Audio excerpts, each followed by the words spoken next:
Welcome back to Beena's learning class. 8ാം ക്ലാസ്സിലെ social സയൻസിൻ്റെ 3ാമത്തെ ചാപ്റ്റർ കുഞ്ഞുങ്ങളെ movement of the earth, rotation and revolution. ഭൂമിയുടെ ചലനങ്ങൾ, ഭ്രമണവും പരിക്രമണവും. ഞാൻ 2ാമത്തെ ചാപ്റ്ററിൻ്റെ ഒരു 3/4 ഭാഗമേ ഇട്ടുള്ളായിരുന്നു. ഞാൻ വിചാരിച്ച് ബാക്കി മതിയായിരിക്കും എന്ന് വിചാരിച്ചാൽ കുഞ്ഞുങ്ങളെ 3ാമത്തെ എഴുതുക. കാരണം ഒരുപാടുണ്ടായിരുന്നു അത് എഴുതി ഞാനങ്ങ് കുഴപ്പിയപ്പോൾ ഞാൻ വിചാരിച്ചാൽ അത് അത്രയും മതിയായിരിക്കുമെന്ന്. പക്ഷേ ഇന്ന് ഞാൻ കമൻറ്റ് കണ്ടായിരുന്നു ബാക്കി വേണമെന്ന്.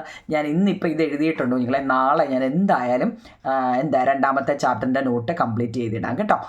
കറക്റ്റായിട്ട് തന്നെ അതങ്ങ് എഴുതിയിടണേ. എന്തായാലും എന്നെ വിശ്വസിച്ച് നോട്ട് എഴുതുന്ന കുറേ പേരുണ്ടെന്ന് എനിക്ക് മനസ്സിലായി നിങ്ങളെ. അതുകൊണ്ടാണല്ലോ ബാക്കി അത്ര എഴുതിയോണ്ട് ബാക്കി എഴുതണമെന്നൊക്കെ പറഞ്ഞത്. അപ്പം ഞാൻ എന്തായാലും കേട്ടോ ഞാൻ എഴുതി അയക്കാം. അപ്പം നമ്മൾ 3ാമത്തെ ചാപ്റ്ററിൻ്റെ ഒരു ഭാഗം നമ്മൾ ഇട്ടായിരുന്നു. പാഠത്തിൻ്റെ പേര് നല്ലതുപോലെ അറിയാമല്ലോ, മൂവ്മെൻറ്റ് ഓഫ് ദ എർത്ത് അല്ലേ. ചലനങ്ങൾ, എന്തോത്തിൻ്റെ ചലനമാണ്? ഭൂമിയുടെ ചലനങ്ങൾ അല്ലേ. റൊട്ടേഷൻ എന്ന് വെച്ചാൽ ഭ്രമണമാണ്, റവല്യൂഷൻ എന്ന് വെച്ചാൽ പരിക്രമണവുമാണ് കേട്ടോ. അപ്പം നമ്മൾ അതിൻ്റെ ഒരു ഭാഗം ഇട്ടതാവും നിങ്ങളെ. ഞാൻ അതുകൊണ്ട് ഇനി അത്രയും സമയം വേസ്റ്റ് ആക്കുന്നില്ല. അഥവാ കിട്ടാത്തവരുണ്ടെങ്കിൽ ഇത് ഇംഗ്ലീഷുകാർക്ക് ഇതാണ് കേട്ടോ. അതായത് റൊട്ടേഷൻ എന്നാൽ എന്താണ്, അതിൻ്റെ മലയാളം മീഡിയക്കാർക്ക് ഇതാണ് കേട്ടല്ലോ. കാരണം അതങ്ങ് എഴുതിയെടുത്തു, അല്ലെങ്കിൽ നമ്മുടെ അത്രയും സമയം കൂടെ പോവും. ഇനി 2ാമത്തത് ഭൂമിയുടെ ഭ്രമണദിശ. വളരെ ഇമ്പോർട്ടൻ്റ് ആട്ടോ. ഭൂമിയുടെ ഭ്രമണദിശ എപ്പോഴും പടിഞ്ഞാറ് നിന്നും കിഴക്കോട്ടാണ് കേട്ടോ. ഇനി ഞാൻ ഇന്നലെ പറഞ്ഞതിൽ ഒരു തെറ്റുണ്ടായിരുന്നില്ല. കാരണം മാർസ് അല്ലേ, മാർസല്ല വീനസ് ആണ് കേട്ടോ. ശുക്രന് വീനസ്. അത് ഞാൻ കമൻറ്റ് കണ്ടായിരുന്നു കേട്ടോ. അതുകൊണ്ടാണ് ഞാനത് പിന്നെയും പെട്ടെന്ന് എടുത്തൊന്ന് നോക്കിയത്. ഞാൻ എഴുതിയത് കമൻറ്റ് കാണുമ്പോഴാണ് നിങ്ങളെ ഞാൻ കാരണം പിന്നീട് ഇതെടുത്ത് ഞാനങ്ങ് എഡിറ്റ് ചെയ്തങ്ങ് വിടുന്നതേ ഉള്ളൂ. പിന്നീട് ഞാനിത് നോക്കുന്നില്ല കേട്ടോ എന്തൊക്കെയാണ്. അപ്പം നിങ്ങളുടെ കമൻറ്റ് കാണുമ്പോഴായിരിക്കും ഇന്നടുത്ത് എന്തെങ്കിലും കുഴപ്പമുണ്ടോ കേട്ടോ. എന്തുണ്ടെങ്കിലും ഞാൻ അത് താഴെ പെട്ടെന്ന് പിൻ ചെയ്ത് വെക്കും. അതുകൊണ്ട് നിങ്ങളൊന്ന് ശ്രദ്ധിച്ചോണേ. ഇതുവരെ തെറ്റൊന്നും വന്നില്ല. എന്നാലും അഥവാ എന്ത് വന്നാലും നമ്മൾ താഴെ പിൻ ചെയ്ത് വെക്കും കേട്ടോ. അപ്പോൾ നോക്കൂ നിങ്ങൾ, ഇവിടെ വീനസും യുറാനസും നമ്മുടെ ഈ ഭൂമിയുടെ ഭ്രമണദിശ എപ്പോഴും ഭൂമി ഒരു പ്ലാനറ്റാണ്. വീനസ് മൊത്തം 8 പ്ലാനറ്റ് ഉണ്ട് കേട്ടോ. അത് ഞാനവിടെ ഈ താഴെ ഒന്ന് കാണിച്ചിട്ടുണ്ട്. അതൊന്ന് ഓർഡറിൽ തന്നെ പഠിക്കണം കേട്ടോ നിങ്ങളെ. പ്ലാനറ്റ്സ് എന്ന് വെച്ചാൽ 8 പ്ലാനറ്റ്സ് ഇൻ സോളാർ സിസ്റ്റം. നമ്മുടെ സൗരയൂഥത്തിൽ മൊത്തം എത്ര പ്ലാനറ്റ്സ് ഉണ്ട്? 8 എണ്ണം ഉണ്ട്. 9 എണ്ണം ഉണ്ടായിരുന്നു കേട്ടോ. പ്ലൂട്ടോ അങ്ങ് പോയി, ഇപ്പോൾ 8 എണ്ണേ ഉള്ളൂ. അപ്പോൾ അത് ഓർഡറിൽ തന്നെ പഠിക്കണം. Mercury, Venus, Earth, Mars, Jupiter, Saturn, Uranus, Neptune. Malayalam മീഡിയക്കാർക്ക് ബുധൻ, ശുക്രൻ, ഭൂമി, ചൊവ്വ, 3, 6, 7, 8 എണ്ണം തന്നെ ഇല്ലേ.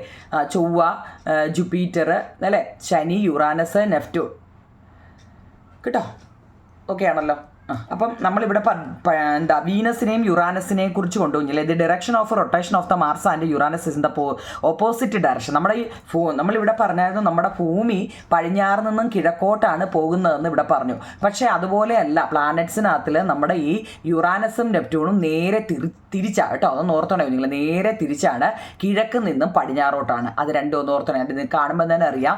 ഭൂമിയുടെ ഭ്രമണദിശ എന്ന് പറയുന്നത് പടിഞ്ഞാറ് നിന്നും കിഴക്കോട്ടുമാണ്. ഇതിൻ്റെ ചോദ്യം ഏത് തരത്തിൽ വേണമെങ്കിലും ചോദിക്കാം. അപ്പം ഇതങ്ങ് എഴുതിയാൽ മതി കേട്ടോ. എന്ത് ചോദിച്ചാൽ ഇതങ്ങ് നല്ലതുപോലെ പഠിക്കുക കേട്ടോ. എന്ന് വെച്ചാൽ ഭൂമിയുടെ ഭ്രമണദിശ പടിഞ്ഞാറ് നിന്നും കിഴക്കോട്ടുമാണ്. യുറാനസിൻ്റെയും മാർസിൻ്റെയും അല്ലേ, ശുക്രൻ്റെയും യുറാനസിൻ്റെയും എന്താ കുഞ്ഞുങ്ങളെ, യുറാനസ് ചോദ്യത്തിലേതാ? ശുക്രനും യുറാനസും തന്നെ അല്ലേ? ഓക്കെ, നിങ്ങളുടെ ടെസ്റ്റിൻ്റെ ആ സൈഡിൽ കിടപ്പുണ്ട് കേട്ടോ. അപ്പോൾ അതെന്ന് വെച്ച് കഴിഞ്ഞാൽ നേരെ തിരിച്ച് കിഴക്ക് നിന്നും പടിഞ്ഞാറോട്ടാണ്. അത് നല്ലപോലെ പഠിക്കണേ. അതിൻ്റെ ഏതൊക്കെ തരത്തിൽ വേണമെങ്കിലും അതിനെ ചോദ്യം ചോദിക്കാം കേട്ടോ. അപ്പോൾ ഈ ആൻസർ അങ്ങ് വൃത്തിയായിട്ട് പഠിക്കാം കേട്ടോ. അടുത്തത് 5ാമത്തത് 6ാമത്തെ നമ്മുടെ പാഠത്തിൻ്റെ പേരെന്താണെന്ന് തന്നെ റൊട്ടേഷനാണ് കേട്ടോ. ഓക്കെ, 6ാമത്തെ. 7ാമത്തെ പ്രകാശവൃത്തം അല്ലെങ്കിൽ സർക്കിൾ ഓഫ് ഇല്യൂമിനേഷൻ എന്താണ്? ഭൂമിയിലെ രാത്രിയെയും പകലിനെയും വേർതിരിക്കുന്ന ഒരു രേഖയുണ്ട് കുഞ്ഞുങ്ങളെ. നമ്മുടെ ഭൂമിയും രാത്രിയും പകലും ഉണ്ടല്ലോ, അതിനെ വേർതിരിക്കുന്ന ഒരു രേഖയുണ്ട്. അതിനെയാണ് നമ്മൾ പ്രകാശവൃത്തം അല്ലെങ്കിൽ ഇല്യൂമിനേഷൻ എന്ന് പറയുന്നത്. രാത്രിയും പകലും ഉണ്ടാകുന്ന എന്തുകൊണ്ടാണ്? Rotation of the earth. ഭൂമിയുടെ ഭ്രമണം കൊണ്ടാണ് നമുക്ക് രാത്രിയും പകലും ഉണ്ടാകുന്നത്. കൊറോലിസിസ് എഫക്റ്റ് എന്താണ് കേട്ടോ? ഇതെല്ലാം നമ്മൾ പറഞ്ഞതാ. എന്നാലും നടിതാ, അതായത് ഭ്രമണം മൂലം ഭൗമോപരിതലത്തിൽ സ്വതന്ത്രമായി ചലിക്കുന്ന വസ്തുക്കൾക്ക് ദിശാവ്യതിയാനം സംഭവിക്കുന്നു. ഇതിന് കാരണമായ ബലത്തെ കോറിയോലിസിസ് ബലമെന്നും ഇതിന്റെ വ്യതിയാനത്തെ കോറിയോലിസ് പ്രഭാവമെന്നും പറയുന്നു. ഓക്കെ ആണോ? ഓക്കെ, അത്രയും 9 എണ്ണം. അടുത്ത 10ാമത്തെ ഫെറൽസ് ലോ, വളരെ ഇമ്പോർട്ടൻ്റ് ആണ് കുഞ്ഞുങ്ങളെ. ഫെറൽസ് ലോ കോറിയോലിസ് പ്രഭാവത്താൽ സമുദ്രജല പ്രവാഹങ്ങളുടെയും കാറ്റുകളുടെയും സഞ്ചാരദിശ ഉത്തരാർദ്ധഗോളത്തിൽ വലതുവശത്തേക്കും ദക്ഷിണാർദ്ധഗോളത്തിൽ ഇടതുവശത്തേക്കും വ്യതിചലിക്കുന്നുവെന്ന് നമ്മുടെ അഡ്മിറൽ ഫെറൽ കണ്ടെത്തി. അതുകൊണ്ട് അതിൻ്റെ ഫെറൽ നിയമം എന്ന് അറിയപ്പെടുന്നുണ്ട്. ഇംഗ്ലീഷും മലയാളവും ഉണ്ട്, നിങ്ങൾക്ക് അതുകൊണ്ട് പഠിക്കാൻ എളുപ്പമാണ്. അടുത്ത പരിക്രമണം, നമ്മുടെ പാഠത്തിൻ്റെ പേര് തന്നെ റൊട്ടേഷനും റെവല്യൂഷനുമാണ് കേട്ടോ. അപ്പോൾ അതിൻ്റെ റെവല്യൂഷൻ്റെ മലയാളമാണ് കുഞ്ഞുങ്ങളെ പരിക്രമണം എന്ന് പറഞ്ഞത് കേട്ടോ. ഭൂമി ഒരു നിശ്ചിത ഭ്രമണപഥത്തിൽ സൂര്യന് ചുറ്റും പ്രദക്ഷിണം വയ്ക്കുന്നു. മറ്റേതെന്താ റൊട്ടേഷൻ എന്തായിരുന്നു കുഞ്ഞുങ്ങളെ? ഭ്രമണം എന്ന് വെച്ചാൽ ഭൂമി സ്വയം അതിൻ്റെ അച്ചുതണ്ടിൽ നിന്ന് കറങ്ങുന്നതിനെയാണ് നമ്മൾ എന്ത് പറയുന്നത്? റൊട്ടേഷൻ അല്ലെങ്കിൽ ഭ്രമണം എന്ന് പറയുന്നത്. എന്നാൽ റെവല്യൂഷനോ ഭൂമി ഒരു നിശ്ചിത ഭ്രമണപഥത്തിൽ സൂര്യന് ചുറ്റും പ്രദക്ഷിണം വയ്ക്കുന്നതിനെയാണ് പരിക്രമണം അല്ലെങ്കിൽ റെവല്യൂഷൻ. തിരിഞ്ഞു പോകല്ലേ, ഞാനിത് ഫസ്റ്റ് ക്ലാസ്സിൽ തന്നെ പറഞ്ഞതാണ്, തിരിയരുത്. ഒരു പരിക്രമണം പൂർത്തിയാക്കാൻ എടുക്കുന്ന സമയം 365 ദിവസമാണ്. ഈ കാലും 4 കാലൂടെ കൂട്ടി എന്താണ് 4 കാലൂടെ കൂട്ടി തോട്ടിക്കളയണോ? എന്താ കുഞ്ഞുങ്ങളെ? എന്ന് വെച്ചാൽ 1/4 ഈ കാലെന്ന് പറയുന്നത്. എന്താ 1/4 1/4 1/4 1/4. അപ്പോൾ നമുക്ക് എന്താ 4/4 കിട്ടും ഇല്ലേ? ഇന്നലെയൊക്കെ അത് നമ്മൾ പറഞ്ഞത്. അതായത് 1. അങ്ങനെ നമ്മൾ 4 വർഷം കൂടിയിരിക്കുമ്പോഴാണ് എന്ത് വരുന്നത്? ലീപ്പ് ഇയർ എന്ന് പറയുന്നത്. അതിവർഷം 4 വർഷം കൂടുമ്പോഴാണ് കുഞ്ഞുങ്ങളെ ലീപ്പ് ഇയർ എന്ന് പറയുന്നത്. ഓക്കെ ആണോ? ഇത്രയും ഓക്കെ ആണല്ലോ. അപ്പോൾ അതിനകത്തിലേ ഓക്കെ, അത്രയാണ് നമ്മൾ ഇതുവരെ പഠിച്ചത്. ഓക്കെ ആണേ. ഇനി നമ്മൾ പാർട്ട് 2 എന്തൊക്കെയാണ് എന്ന് നോക്കാം. പാർട്ട് 2 പെരിഹീലിയനെ കുറിച്ചൊക്കെയാണ് നിങ്ങളെ പരിക്രമണം കണ്ടു. ഓക്കെ, സൗര സമീപകം അതിൻ്റെ മലയാളമാണ്, കാണാൻ പറ്റുന്നുണ്ടോ? പെരിഹീലിയൻ എന്നാണ് കേട്ടോ. പെരിഹീലിയൻ. മറ്റേതിന് എപ്പിഹീലിയനും കേട്ടോ. അപ്ഹീലിയൻ എന്ന് പറയാം. എപ്പി എന്ന് പറയാം അപ്പ് കേട്ടോ. അപ്ഹീലിയൻ. സൗരസമീപകവും സൂര്യോച്ഛം. മലയാളം ഇച്ചിരി കട്ടിയാണ് അല്ലേ? അതിൽ നിന്നുള്ള പെരിഹീലിയനും അപ്ഹീലിയൻ എന്ന് പറഞ്ഞാൽ അല്ലയോ. ഭൂമിയുടെ സഞ്ചാരപഥം ദീർഘവൃത്താകൃതിയിലായതുകൊണ്ട്, നമ്മുടെ ഭൂമി സഞ്ചരിക്കുന്നത് വട്ടത്തിലല്ലേ, ഇങ്ങനെ വൃത്താകൃതിയിലല്ലേ, അതുകൊണ്ട് ഭൂമിക്കും സൂര്യനും തമ്മിലുള്ള ദൂരത്തിന് വ്യത്യാസം വരും അല്ലയോ കുഞ്ഞുങ്ങളെ. നമ്മുടെ ഭൂമി ഇങ്ങനെ വട്ടത്തിലാണ് കറങ്ങുന്നത് അല്ലേ. അതുകൊണ്ട് നമ്മുടെ ഭൂമിയും സൂര്യനും തങ്ങളിൽ ഇടയ്ക്കിടയ്ക്ക് നമ്മൾ സൂര്യഗ്രഹണവും ചന്ദ്രഗ്രഹണവും ഒക്കെ അത് ഇതുമായിട്ട് ബന്ധമില്ലല്ലോ. അപ്പോൾ ഇത് തങ്ങളിൽ എന്താ കുഞ്ഞുങ്ങളെ? ദൂരത്തിന് വ്യത്യാസം വരും. ഒരു പരിക്രമണ വേളയിൽ ഭൂമി സൂര്യനോട് ഏറ്റവും അടുത്ത് വരുന്ന ഭൂമി നമ്മുടെ സൂര്യനോട് ഏറ്റവും, അതായത് നമ്മൾ ഭൂമിയിലല്ല, ഈ ഭൂമി സൂര്യനോട് ഏറ്റവും അടുത്ത് വരുന്നത് 147 ദശലക്ഷം കിലോമീറ്ററാണ് പറയുന്നത് കേട്ടോ. നമ്മളും സൂര്യനുമായിട്ട് എത്ര? 147 ദശലക്ഷം കിലോമീറ്റർ. അതിനെ നമ്മൾ സൗരസമീപകം അല്ലെങ്കിൽ പെരിഹീലിയൻ എന്ന് പറയുന്നു. ഇത് സംഭവിക്കുന്നത് ജനുവരി മാസത്തിലാണ് കേട്ടോ. ഇത് സംഭവിക്കുന്നത് ജനുവരി മാസത്തിലാണ്. പൊതുവെ പറഞ്ഞാൽ ജനുവരി 3-ാം തീയതിയാണെന്ന്. സൂര്യനും ഭൂമിയും തമ്മിലുള്ള അകലം ഏറ്റവും കൂടുതലായിരിക്കുന്നത് 152 ദശലക്ഷം കിലോമീറ്റർ. ഇനി അത് ദൂരമോ 152 ദശലക്ഷം കിലോമീറ്ററാണ്. ഇത് ജൂലൈ മാസത്തിലാണ് പൊതുവെ പറയുന്നത്. ജൂലൈ 4 പറയുന്നത് കേട്ടോ. അതുകൊണ്ട് ഇതിനെ സൂര്യോച്ഛം അല്ലെങ്കിൽ അപ്ഹീലിയൻ എന്ന് പറയുന്നു. അപ്പം നമ്മുടെ 14ാമത്തെ ക്വസ്റ്റ്യൻ നമുക്കത് എഴുതിക്കൂടായോ? എന്താ? പെരിഹീലിയൻ, സൗരസമീപകവും അപ്ഹീലിയൻ. നല്ലപോലെ എഴുതിയെടുക്കണേ കുഞ്ഞുങ്ങളെ. നോക്കിയേ, ഭൂമിയുടെ സഞ്ചാരപഥം ദീർഘവൃത്താകൃതിയിലായതുകൊണ്ട്, അത് നമുക്കറിയാം അല്ലേ, ദീർഘവൃത്താകൃതിയിലായതുകൊണ്ട് ഭൂമിക്കും സൂര്യനും തമ്മിലുള്ള ദൂരത്തിന് വ്യത്യാസം വരും. ഒരു പരിക്രമണ വേളയിൽ ഭൂമി സൂര്യനോട് ഏറ്റവും അടുത്ത് വരുന്നതിനെ സൗരസമീപനം എന്ന് പറയുന്നു. ഇത് ജനുവരി മാസത്തിലാണ്, അതായത് ജനുവരി 3-ാം തീയതിയാണ്. അത്രയും മാത്രം മലയാളം മീഡിയം എഴുതിയാൽ മതി. അതായത് ഒരു പരിക്രമണ വേളയിൽ നമ്മുടെ ഭൂമി സൂര്യനോട് ഏറ്റവും അടുത്ത് വരുന്നതിനെ കുഞ്ഞുങ്ങളെ ആ ചോദ്യത്തിൽ തന്നെ ഉണ്ട് സൗരസമീപനം. സമീപം എന്ന് വെച്ചാൽ അടുത്തെന്നല്ലയോ. സൗരം എന്ന് വെച്ചാൽ സൂര്യൻ അല്ലേ. സൗരസമീപനം കേട്ടോ. ആ ക്ലൂ വെച്ചങ്ങ് പഠിച്ചാൽ മതി. ഒരു പരിക്രമണ വേളയിൽ അല്ലേ. പരിക്രമണം എന്ന് വെച്ചാൽ എന്തുവായിരുന്നു? പരിക്രമണം, റെവല്യൂഷൻ അല്ലേ. അതിൻ്റെ ഇംഗ്ലീഷിലുണ്ടോ കുഞ്ഞുങ്ങളെ? അതായത് ഒരു പരിക്രമണ വേളയിൽ ഭൂമി സൂര്യനോട് ഏറ്റവും അടുത്ത് വരുന്നതിനെയാണ് സൗരസമീപനം എന്ന് പറയുന്നത്. ഓക്കെയാണ്. ഇത് എന്നാന്നാണ് പറഞ്ഞത്? ജനുവരി 3-ാം തീയതി കേട്ടോ. അടുത്ത നോക്കിയാൽ അപ്ഹീലിയൻ എന്ന് വെച്ചാൽ സൂര്യോച്ഛം. സൂര്യോച്ഛം പറയാനറിയണേ കുഞ്ഞുങ്ങളെ. സൂര്യനും ഭൂമിയും തമ്മിലുള്ള അകലം, മറ്റേത് അടുത്തായല്ലോ, സൂര്യനും ഭൂമിയും തമ്മിൽ അടുത്ത് വരുന്നതിനെയാണ് സൗര സമീപനം എന്ന് പറയുന്നത്. അപ്പോൾ അത് തങ്ങളിൽ ദൂരമാകുമ്പോൾ എന്തോ പറയും, അതിനെയാണ് നമ്മൾ സൂര്യോച്ഛം അല്ലെങ്കിൽ അഭീലിയൻ എന്ന് പറയുന്നത്. സൂര്യനും ഭൂമിയും തമ്മിലുള്ള അകലം ഏറ്റവും കൂടുതലായിരിക്കുന്നത് ജൂലൈ മാസത്തിലാണ്. അടുത്ത് വരുന്നത് ജനുവരിയിലാണ്. അകലം വരുന്നത് ജൂലൈ മാസത്തിലാണ്. ജൂലൈ 4 അങ്ങനത്തെ സിനിമയുണ്ട് അല്ലേ, ജൂലൈ 4. അതുകൊണ്ട് ഇതിനെ എന്ത് പറയുന്നു, സൂര്യോച്ഛം എന്ന് പറയുന്നു കേട്ടോ. ഓക്കെ ആണോ നിങ്ങളെ? അപ്പോൾ അതിൻ്റെ ഇംഗ്ലീഷ് മലയാളം മീഡിയക്കാർ അതങ്ങ് എഴുതിയെടുക്കണേ. ഇംഗ്ലീഷ് നോക്കിയേ. The day on which the earth comes closest to the sun during revolution is called perihelion. At this time, the distance between the earth and the sun is 147 million kilometer. These occur in the month of January 3. നമ്മൾ ആ മേളി മലയാളം പറഞ്ഞില്ലേ, എൻ്റെ ഇംഗ്ലീഷാണ്, English മീഡിയക്കാർക്കുള്ളതാണ്. English മീഡിയക്കാർ വേണേൽ ആ മലയാളം കേട്ടിട്ട് വേണേൽ എഴുതാം കേട്ടോ. അടുത്ത നോക്കൂ കുഞ്ഞുങ്ങളെ. The day on which the earth comes farthest അല്ലേ, ദൂരം from the sun during the revolution is called aphelion. At these ടൈമിൽ the distance between the earth and the sun, ഇത് പഠിക്കാമെങ്കിൽ ഇത് എഴുതാൻ എളുപ്പമാവും കുഞ്ഞുങ്ങളെ. നിങ്ങൾ ഒരെണ്ണം പഠിച്ചാൽ മതി, എന്നിട്ട് ഇതിൻ്റെ ഈ ഡേറ്റും ഒക്കെ ഒന്ന് മാറ്റിയിട്ടാൽ മതി കേട്ടോ. മനസ്സിലായോ? അപ്പോൾ ഈ രണ്ടും കൂടെ ഞങ്ങൾ എങ്ങനെ പഠിക്കും എന്നുള്ള ടെൻഷൻ വേണ്ട. ഏതെങ്കിലും ഒന്ന് പഠിച്ചിട്ട് അതിൻ്റെ ഇത് നോക്കിയേ. ഇവിടെ ഇത് ദ ഡേ നോക്കിയേ. The day on which the earth comes closest അല്ലേ ഇവിടെ, ഇത് അടുത്താകുമ്പോൾ ഇതെന്താ ഫർദസ്റ്റ്, അതിൻ്റെ ഓപ്പോസിറ്റ് ഫർദസ്റ്റ്. ടു ദി സൺ ആകുമ്പോൾ ഇത് ഫ്രം ദ സണ്ണ് കേട്ടോ. During the revolution is called perihelion. ഇതെന്താ അബ്ഹീലിയൻ. മനസ്സിലായോ? ഒരെണ്ണം പഠിക്കാമെങ്കിൽ തിരിച്ചിട്ട് കൊടുത്താൽ മതി, അബ്ഹീലിയൻ. ഇനി നോക്കി. At these time the distance between the earth, എന്താ ദ സൺ 147 മില്യൺ കിലോമീറ്റർ, ഇവിടെ 152 million kilometre. These occur in the month of January 3, ഇതാകലോ ജൂലൈ 4. ഓക്കെ ആണോ നിങ്ങളെ? പഠിക്കാമല്ലോ. ഇനി നമ്മൾ പറഞ്ഞാൽ ഒരു ഭൂമിയുടെ അച്ചുതണ്ടിൻ്റെ ചരിവ് 23.5 അതൊന്ന് നല്ലപോലെ പഠിച്ച് വെച്ചേക്കണം കേട്ടോ. ഇനി നമ്മുടെ ടെസ്റ്റിൻ്റെ സൈഡിൽ പുരസരണം അല്ലെങ്കിൽ പ്രസഷൻ എന്നാൽ എന്തെന്ന് കൊടുത്തിട്ടുണ്ടെങ്കിൽ അതൊന്നും അറിഞ്ഞു വെച്ചേക്കണേ. എന്തു ഈ പ്രസഷൻ എന്ന് വെച്ച് കഴിഞ്ഞാൽ പുരസരണം, അതായത് the axial rotation of the earth is known as precession. ചിലപ്പോൾ ഒരു മാർക്കിന് വല്ലതും ചോദിച്ചാലോ, ഭൂമിയുടെ അച്ചുതണ്ടിൻ്റെ ഭ്രമണത്തെയാണ് നമ്മൾ ഈ ഭൂമി കറങ്ങുക എന്ന് നമ്മൾ പറയുന്നല്ലോ. അതുകൊണ്ട് ഈ ഭൂമി നിന്ന് ഏതോ ഒരു കമ്പയിൽ നിന്ന് കറങ്ങുന്നുണ്ടെന്ന് നമുക്ക് മനസ്സിലാക്കാം അല്ലേ. അതിനെ അച്ചുതണ്ട്, ആക്സിസ് അല്ലേ.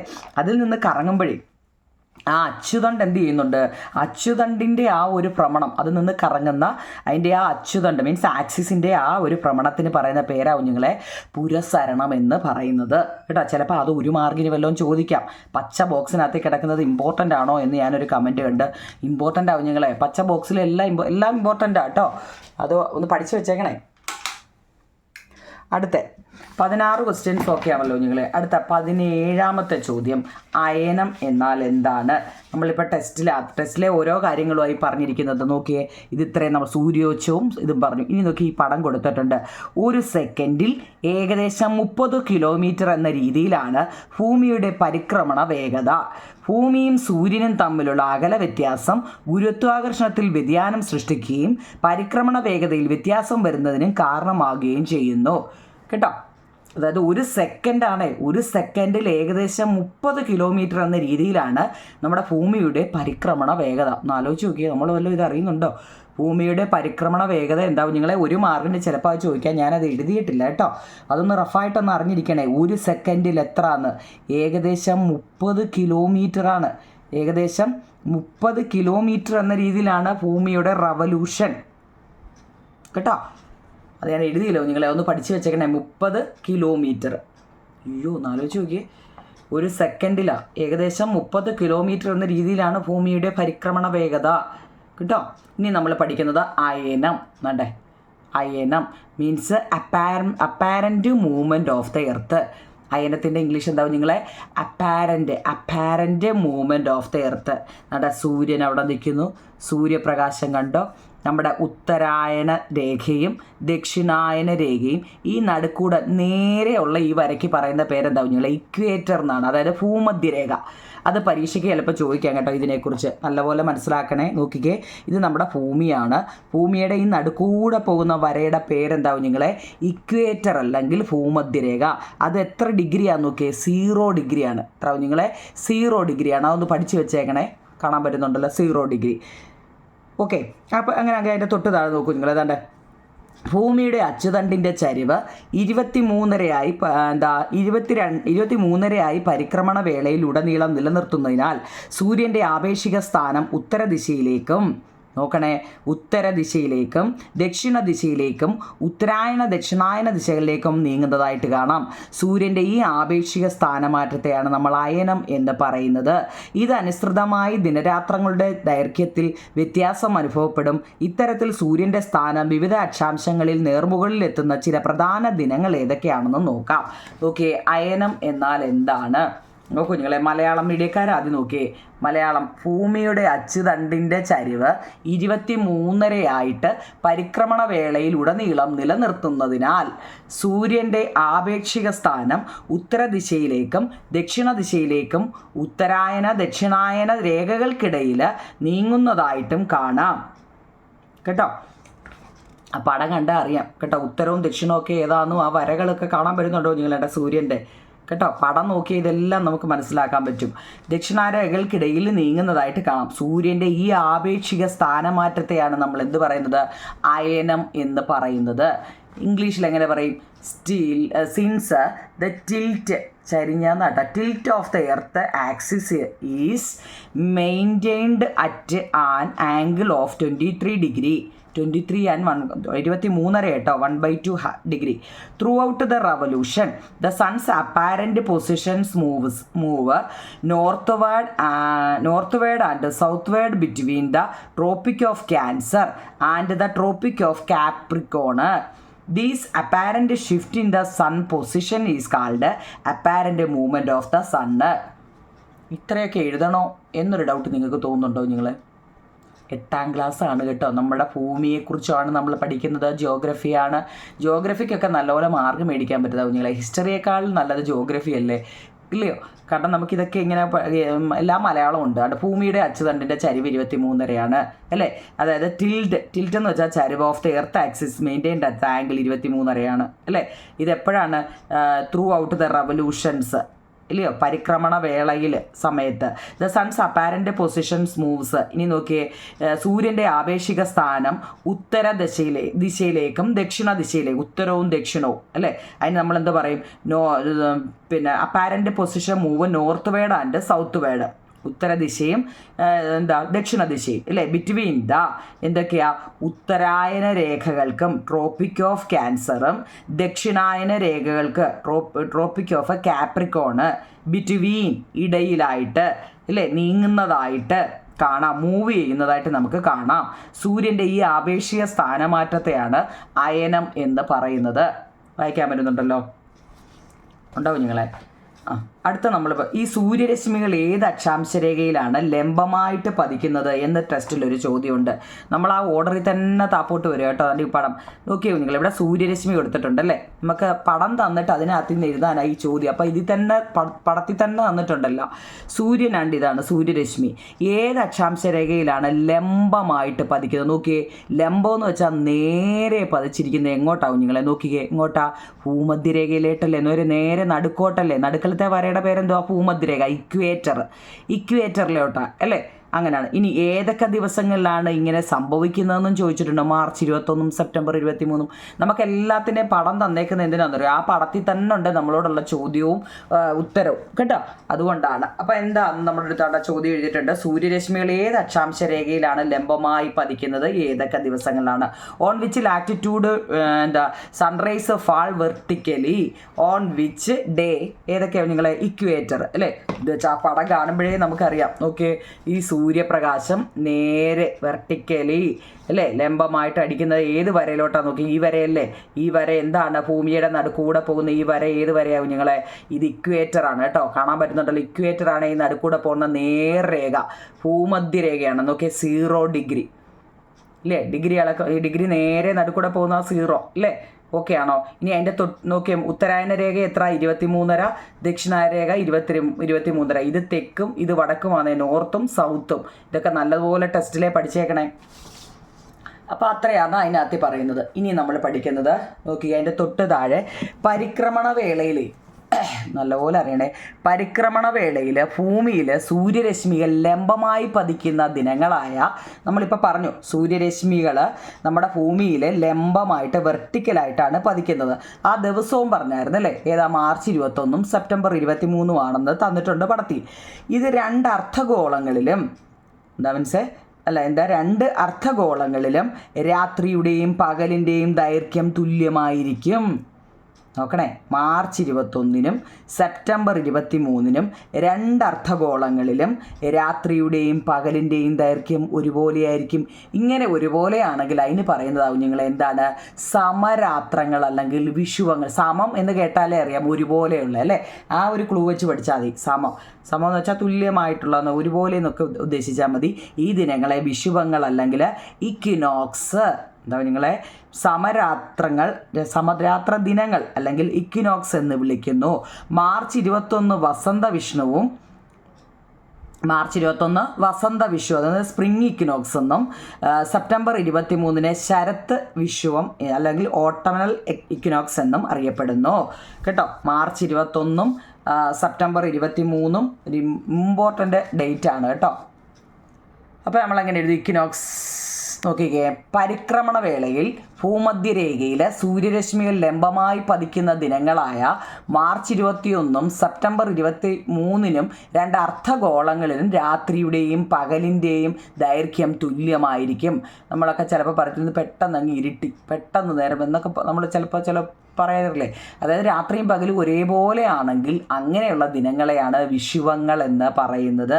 അല്ലെങ്കിൽ സമരാത്ര ദിനങ്ങൾ, ആ ചോദ്യത്തിൽ തന്നെ ഉണ്ട് ഉത്തരവും. സമരാത്ര ദിനങ്ങൾ എന്ന് പറയുന്നത് അല്ലെങ്കിൽ ഇക്വിനോക്സ് എന്ന് പറയുന്നത് during the revolution on 21 March and 23 September the sunrise fall vertically on the equator.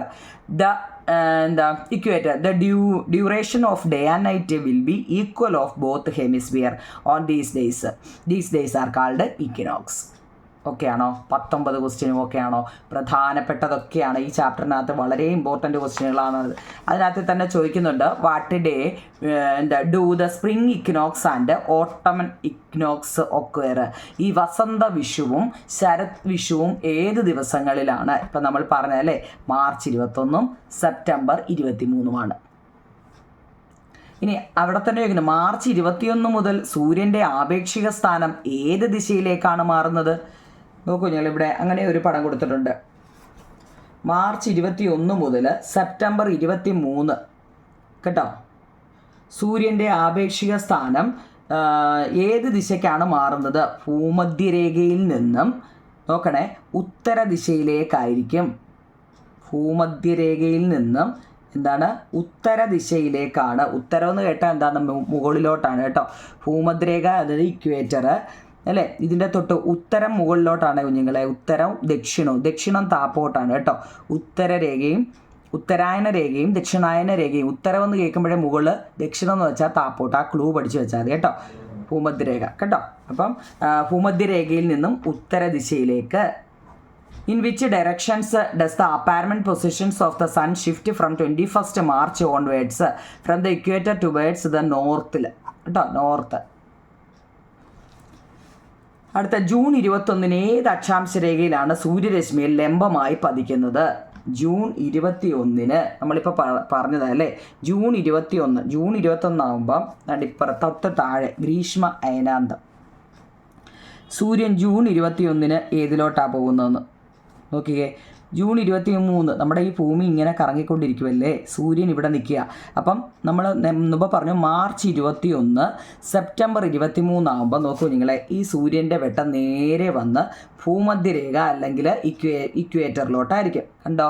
ഇനി വീണ്ടും നമ്മുടെ ഭൂമി ഇങ്ങനെ കറങ്ങിക്കൊണ്ടിരിക്കുമല്ലേ. അങ്ങനെ ജൂൺ 21 ആയപ്പോൾ നോക്കിക്കേ, ഇത് ഉത്തരായന രേഖയിലാണ് കേട്ടോ. ഉത്തരായന രേഖയിലാണ്.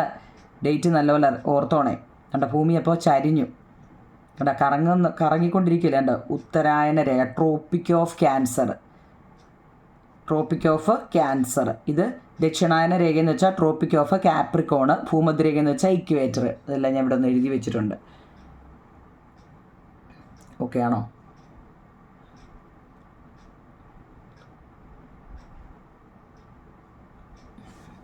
അടുത്ത അപ്പോൾ അതിനകത്ത് എത്രയേ ഉള്ളൂ. മാർച്ച് 21, സെപ്റ്റംബർ 23 എന്നീ ദിവസങ്ങളിൽ നിങ്ങളുടെ പ്രദേശത്തെ പകലിൻ്റെയും ദൈർഘ്യം കലണ്ടറിൽ നോക്കിയൊക്കെ എഴുതാനാണ് പറഞ്ഞിരിക്കുന്നത്. ഇവിടെ സൈഡിൽ ഒരു കാര്യം കൊടുത്തിട്ടുണ്ടെന്ന് പറയാം. ഉത്തരായണ ദക്ഷിണായന രേഖകൾക്കിടയിൽ സൂര്യൻ്റെ സ്ഥാനം മാറുന്നതായിട്ട് അനുഭവപ്പെടുന്നു. യഥാർത്ഥത്തിൽ ഭൂമിയുടെ അച്ചുതണ്ടിൻ്റെ ചരിവും പരിക്രമണവും കാരണം ഭൂമിയിൽ നിന്ന് നോക്കുമ്പോൾ സൂര്യൻ്റെ സ്ഥാനം മാറുന്നതായിട്ട് നമുക്ക് അനുഭവപ്പെടുന്നതാണ്, നമുക്ക് തോന്നുന്നതാണെന്നാണ് പറയുന്നത് കേട്ടോ. അല്ലാതെ അതിനൊരു മാറ്റവും സംഭവിക്കുന്നില്ല. ഈ ബോക്സിലൊക്കെ എന്ന് അറിഞ്ഞിരിക്കണം നിങ്ങളെ. മാർച്ച് 21 മുതൽ സൂര്യൻ്റെ ആപേക്ഷിക സ്ഥാനം ഏത് ദിശയിലേട്ടാണ്? അതാണിപ്പോൾ നമ്മൾ പറഞ്ഞത്. മാർച്ച് 21 ആയപ്പം സൂര്യൻ്റെ സ്ഥാനം ഏതാ? ഭൂമധ്യരേഖയിൽ നിന്നും നമ്മൾ പറഞ്ഞത് അല്ലേ, ഭൂമധ്യരേഖയിൽ നിന്നും ഉത്തര ദിശയിലേക്കായിരിക്കും മാർച്ച് 21 മുതൽ അല്ലേ. ജൂൺ 21 ജൂൺ 21 ഏത് അക്ഷാംശ രേഖയിലായിരിക്കുമെന്ന്?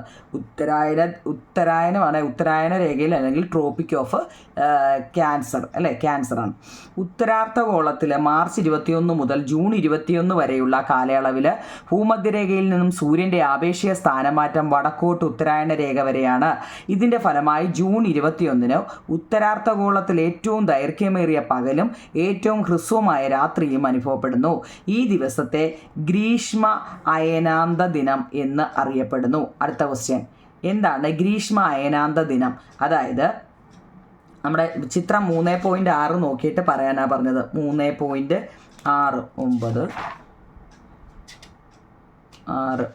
ഗ്രീഷ്മ അയനാന്തം എന്താന്ന് നാണ്ടുണ്ട് ഇവിടെ കൊടുത്തിട്ടുണ്ട്. കാണാൻ പറ്റുന്നുണ്ടോ നിങ്ങളെ? ഇംഗ്ലീഷ് മീഡിയക്കാരൊന്ന് നോക്കണേ. അത് എട്ടൊക്കെ പോയോ? കാണാമോ? സൂമല്ലേ?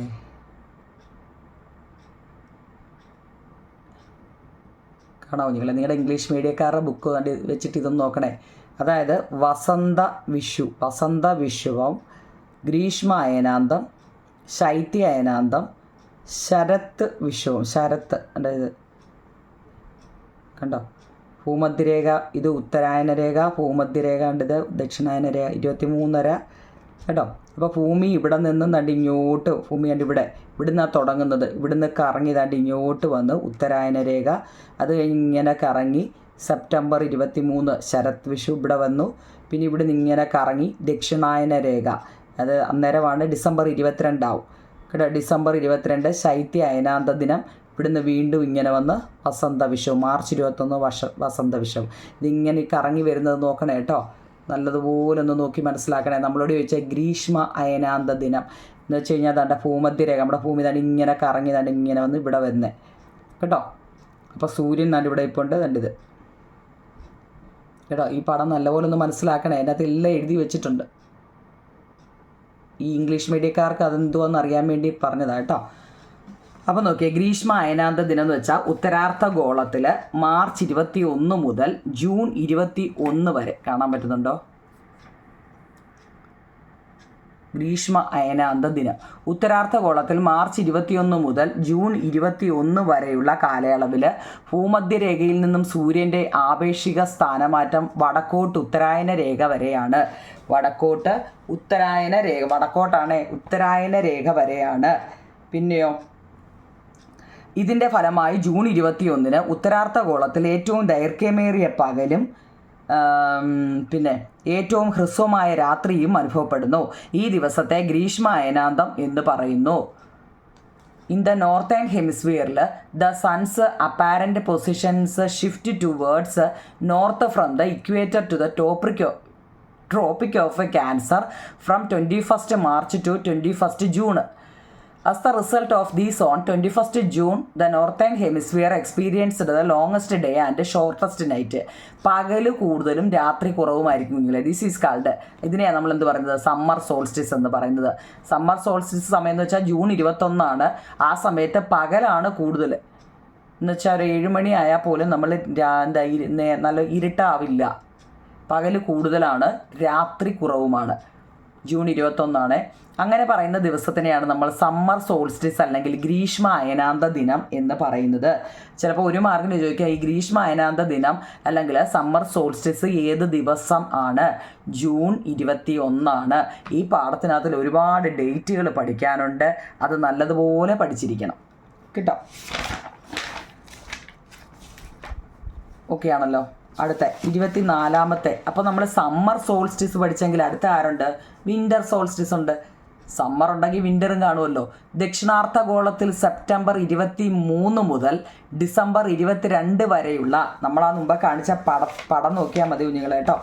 അത് നിങ്ങൾക്കാണെങ്കിൽ അടുത്ത് വെച്ച് നല്ലപോലെ കാണാൻ പറ്റുമല്ലോ. അതുകൊണ്ട് ഇവിടെ നിന്ന് ഇങ്ങോട്ട് കണ്ടോ, ഇത് ഗ്രീഷ്മ അയനാന്തം ജൂൺ 21. അതുകൊണ്ട് ഇങ്ങനെ വന്നിട്ട് കണ്ടോ, അതുകൊണ്ട് ദക്ഷിണ രേഖയിൽ എന്നത് ശൈത്യ അയനാന്തം, ഗ്രീഷ്മവും ശൈത്യവും വന്ന കണ്ടോ അപ്പുറം ഇപ്പുറം കണ്ടോ, അതാ. അപ്പം ശൈത്യ അയനാന്ത ദിനം എന്ന് വെച്ചാൽ ദക്ഷിണാർദ്ധഗോളത്തിൽ സെപ്റ്റംബർ 23 മുതൽ ഡിസംബർ 22 വരെയുള്ള കാലയളവിൽ ഭൂമധ്യരേഖയിൽ നിന്നും സൂര്യൻ്റെ ആപേക്ഷിക സ്ഥാനമാറ്റം തെക്കോട്ട് ദക്ഷിണായന രേഖ വരെയാണ്.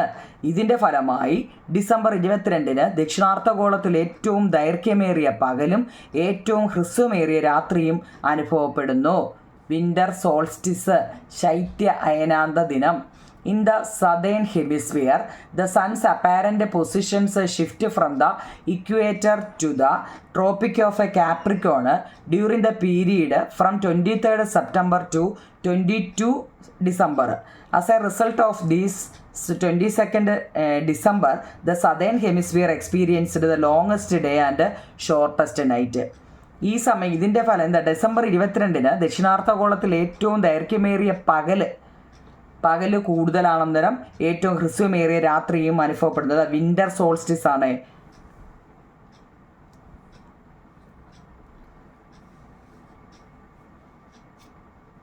സമ്മറിൽ എന്തുവായിരുന്നു കുഞ്ഞുങ്ങളെ? സമ്മറിൽ ഗ്രീഷ്മത്തിൽ ഏറ്റവും ഹ്രസ്വമായ രാത്രിയും അല്ലേ, ദൈർഘ്യമേറിയ പകലും ഹ്രസ്വമായ രാത്രിയും തന്നെയല്ലേ അവിടെ ഉണ്ടായിരുന്നത് അല്ലേ? ഗ്രീഷ്മ അയനാന്ത ദിനം അല്ലേ. ഇനി വിൻ്റർ സോൾസ്റ്റിസ്, ശൈത്യ അയനാന്ത ദിനം. ഇവിടെ നോക്കിയേ, ദൈർഘ്യമേറിയ പകലും ഏറ്റവും ഹ്രസ്വമേറിയ രാത്രിയും അന്നേരം അനുഭവപ്പെടുന്നുണ്ട്. എഴുതിയോ? ഇതൊക്കെ വൃത്തിയായിട്ട് അങ്ങ് എഴുതിയെടുത്ത് പഠിക്കണം കേട്ടോ. നിങ്ങളുടെ ടെസ്റ്റിൽ തന്നെ കിടപ്പുണ്ട്.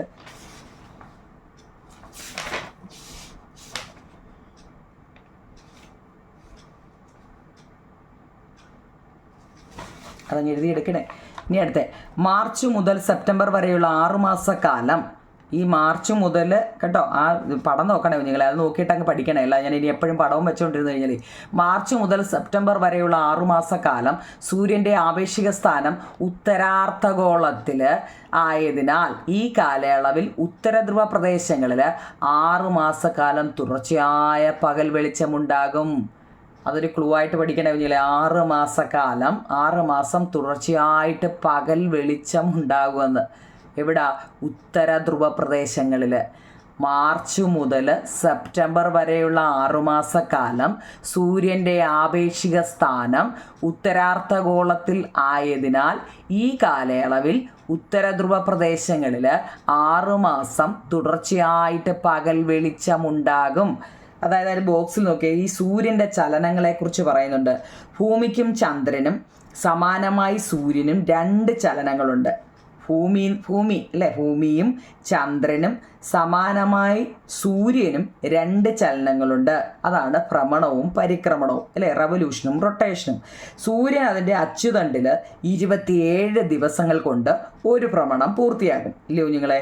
സൂര്യന് അതിൻ്റെ അച്ചുതണ്ടിൽ നിന്ന് 27 ദിവസങ്ങൾ കൊണ്ടാണ് ഒരു ഭ്രമണം പൂർത്തിയാക്കുന്നത്. എന്നാൽ 230 മുതൽ 250 ദശലക്ഷം വർഷങ്ങൾ കൊണ്ടാണ് സൂര്യൻ ഉൾപ്പെടുന്ന സൗരയൂഥം നക്ഷത്രവ്യൂഹമായ ക്ഷീരപഥത്തിലെ കേന്ദ്രത്തിൽ പരിക്രമണം ചെയ്യുന്നത്. അത് മൊത്തത്തിൽ കറങ്ങി വരുന്ന കാര്യം കേട്ടോ. നക്ഷത്രവ്യൂഹമായ ക്ഷീരപഥത്തിൻ്റെ കേന്ദ്രത്തെ പരിക്രമണം ചെയ്യുന്നത്. അതിൻ്റെ തൊട്ട് താഴെ കൊടുത്തിട്ടുണ്ട് അക്ഷാംശരേഖയിൽ പകലിൻ്റെ ദൈർഘ്യം എത്രയൊക്കെയാണെന്ന്.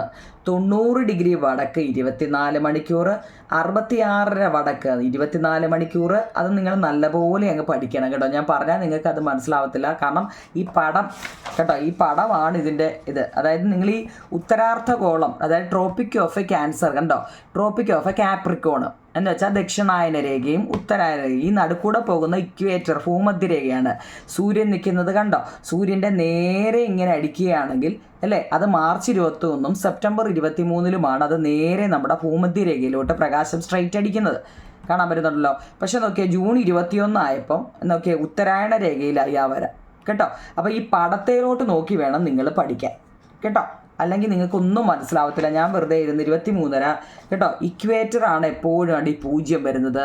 അത് നോക്കിയേ 12 മണിക്കൂർ കേട്ടോ. ഇത് ഈ മണിക്കൂർ ഒന്ന് പഠിച്ചു വെച്ചേക്കണേ. ഈ 23:30 തെക്കാണെങ്കിൽ 10 മണിക്കൂർ 33 മിനിറ്റ്.